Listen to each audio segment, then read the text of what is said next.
और फिर इसी बात को और लोगों तक शेयर भी करें और लोगों को बताएं भी कि खुदा जो है वो अपने लोगों को कैसे इस्तेमाल करता है, लेकिन वो जो खुदा के साथ चलते हैं उनको वो फिर अपने जलाल से भरकर इस्तेमाल करता है, बल्कि उनको अथॉरिटी देता है।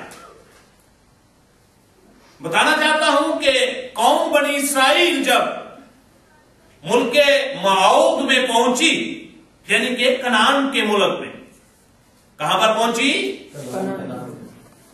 जिसका वादा खुदा ने उनके साथ किया था, यानी बाप इब्राहिम के साथ अहद बांधा था।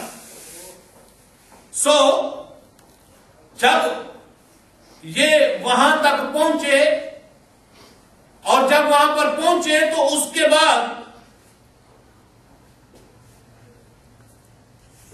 ये जो इसराइल के कबीले थे इनके दरमियान आपस में कुछ झगड़ा पैदा हो गया। झगड़ा पैदा होने के बाद कुछ लोग जो हैं वो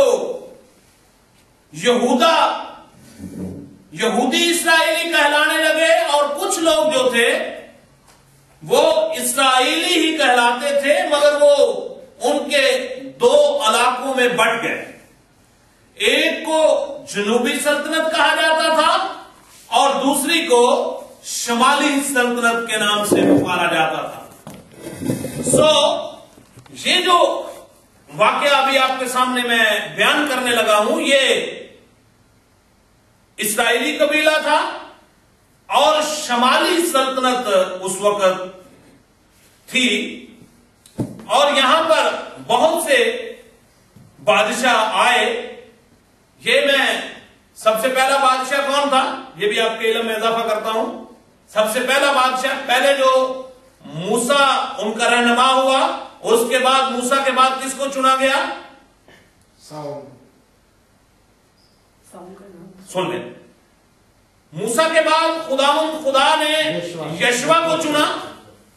यशवा के बाद खुदा ने जदाऊन को चुना। उसके बाद खुदा ने समसून को चुना। उसके बाद ये जो दौर था ये काजी का दौर कहलाता था। और उसके बाद सबसे पहले जो बादशाह कहलाया वो कौन था? वो साउल था।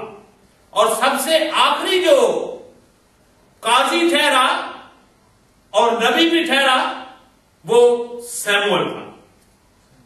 ठीक है।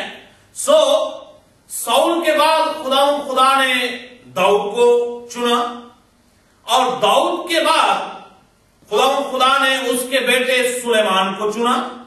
और सुलेमान की दौरे हुकूमत के वक्त ये दो हिस्सों में इसराइली जो है वो बंट गए। जैसे मैंने बयान किया, जनूबी सल्तनत और दूसरी शमाली सल्तनत। अब जनूबी सल्तनत के अंदर भी बादशाहियत कायम थी और शमाली सल्तनत के अंदर भी बादशाहियत कायम थी। अब मुझे वक्त इजाजत नहीं देता, वरना मेरा दिल तो कर रहा है कि मैं इसकी डीपली आपको इसके बारे में पीछे बताऊं सारा, लेकिन आज सिर्फ हम इसी के बारे में सीखेंगे। ये शमाली सल्तनत का उस वक्त का हाकिम आला जिसका नाम अखीयब था। क्या नाम था उसका? अखीयब। क्या नाम था उसका? अखीयब। कौम इस्राइल के कनान तक पहुंचने से पहले उस मुल्क के अंदर कौन लोग रहते थे? कनानी। कौन लोग रहते थे? और कनानी लोग जो थे ये बहुत ही बुत परस्त लोग थे। ये बुतों की पूजा करने वाले लोग थे और बुत परस्ती का आलम ऐसा था कि ये बाल की पूजा और प्रस्तुत करते थे। किसकी प्रस्तुत करते थे? बाल की।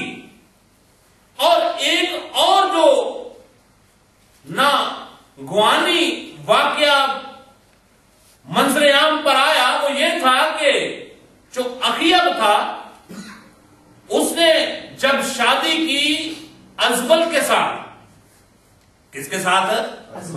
किसके साथ? अजबल।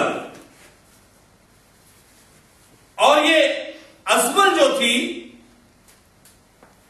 हालांकि खुदा ने इन लोगों को मना किया था कि तुम किसी दूसरे कबीले के अंदर शादियां ना करना, जबकि सुलेमान बादशाह ने भी, उससे भी ये गलती सरजद हुई। उसने भी गैर अक़वाम के अंदर, बुतप्रस्त अक़वाम के अंदर से बहुत सी शादियां की, जिसकी वजह से खुदा उनसे नाराज हुआ। उस वक्त के हाकिम आला अखियब जो था उसने भी कुछ ऐसी ही हरकत की कि उसने, एक खानदान था सदूनियों का, क्या नाम था? सदूनियों का था, और ये सदाए फनीके, क्योंकि सदूकियों का ये खानदान था, और ये खानदान काफी बड़ा खानदान था।